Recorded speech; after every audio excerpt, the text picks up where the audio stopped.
ప్రపంచంలో టెక్నాలజీలో మార్పులకి అనుగుణంగా అవగాహన పెంపొందించుకుని ఉన్నత శిఖరాలు అధిరోహించాలని అన్నారు హైడ్రా కమిషనర్ రంగనాథ్. ఉస్మానియా యూనివర్సిటీలో ఇంజనీరింగ్ ఫస్ట్ ఇయర్ విద్యార్థులకు ఓరియంటేషన్ ప్రోగ్రాం నిర్వహించారు. యువత ఆధునిక టెక్నాలజీలో ఆ దేశ అభివృద్ధికి పాటుపడాలని అన్నారు.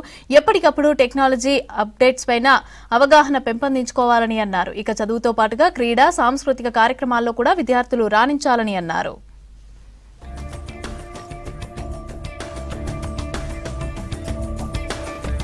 క్యాంపస్ లో ఓరియంటేషన్ ప్రోగ్రామ్ ఫర్ కొత్తగా ఎవరైతే ఇండక్ట్ అయ్యారో engineering students, first year engineering students వారందరూ కూడా ఉస్మానియా ఈ క్యాంపస్ లో కండక్ట్ చేయడం జరిగింది. ఈ సందర్భంగా ఇక్కడ డాక్టర్ కుమార్ గారు, వైస్ ఛాన్సలర్ గారు, డాక్టర్ సిన్హా గారు, అట్లానే ఇక్కడ అందరు ఫ్యాకల్టీ మెంబర్స్, తల్లిదండ్రులు, వారి పిల్లల్ని అందరినీ కూడా వారిని అడ్రస్ చేయడం కూడా జరిగింది. సో ఈ కాలేజ్కి ఒక గొప్ప లెగసీ ఉంది, గొప్ప చరిత్ర ఉంది. సో ఇది 96 సంవత్సరాలు పెట్టుకొని ఇప్పుడు ఇంకొక 4 సంవత్సరాల్లో ఈ 100 సంవత్సరాలు పూర్తి చేసుకోబోతుంది.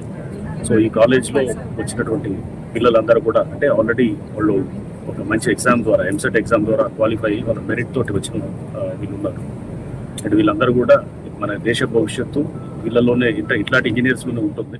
ప్రతి సంవత్సరము ఈ ప్రోగ్రామ్ అవేర్నెస్ గురించి మొదటి రోజు కండక్ట్ చేస్తాము. ఈ ఆవరణలోనే ఇది ఒక ఆనవాయితీ. అట్లాగే కాలేజీకి సంబంధించిన ఈ స్టాండర్డ్ ఆపరేటింగ్ ప్రొసీజర్స్ గురించి ప్రిన్సిపల్ గారితో పాటు మిగతా వాళ్ళందరూ కూడా చెప్తారు. వాళ్ళకు ఒక మోటివేషన్ లాగా ఈ లెక్చర్ ఉంటుంది. ఇక్కడ జరిగే ప్రసంగాలు ఉంటాయి. వాళ్ళందరికీ కూడా ఏంటంటే ఈ బయట ప్రపంచం అంటే ఇంతవరకు కూడా వాళ్ళు ఎక్కడో ఇంటర్మీడియట్ చదువుకొని ఈ యొక్క నూతన రంగంలోకి అంటే ఎస్పెషల్లీ ప్రొఫెషనల్ లైఫ్లోకి దీంట్లోకి ఎంటర్ అవుతున్నారు. కాబట్టి వాళ్ళకి ఇవన్నీ అవేర్నెస్ క్రియేట్ చేయాల్సిన అవసరము యాజ్ ఏ సీనియర్ ఫ్యాకల్టీగా మా అందరిపైన ఉన్నది. అట్లాగే స్టూడెంట్స్ అందరూ కూడా మేము మోటివేట్ చేశాము. వీళ్ళు ఏదైతే యువశక్తి ఉన్నదో భారతదేశంలో ఈ 60%, 30 years బిలో 60% యువశక్తి ఉంది. యువశక్తి దేశ ప్రోగ్రెసివ్ కావచ్చు, ఒక కొత్త